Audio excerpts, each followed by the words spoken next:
এই বেটা না ট্যাক্সি টানে চল চল আমার নিঃশ্বাস বন্ধ হয়ে যাইতেছে। এই তো মানুষ এসে করছে, আমি এখন বাইচে যাই। ওরা এত কথা বলতেছে কেন? আমার হাসপাতালে নিয়ে যাও, আমি বাঁচতে চাই।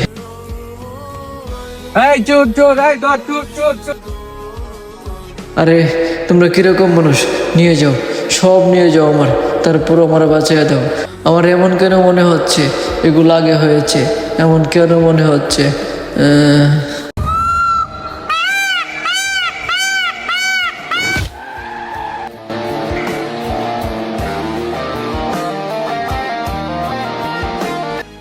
রে বেটা এতগুলো ময়ূরের পালক কইতে আনলি? আরে মামা আর কইস না, রাস্তা দিয়ে যাওয়ার সময় হঠাৎ করে ময়ূরের উপর দিয়ে একটা বাইক ফুস করে গিয়ে টুস করে উড়াই দিছে, বুঝছস? পরে ময়ূরটা রাস্তায় পড়ে আসি, পালক গুলা টাইনা ছিঁড়ে নেয়া পড়ছি। তুই দুটা রাখ, আর বাকিগুলো আমি বাসায় সাজায় রাখি।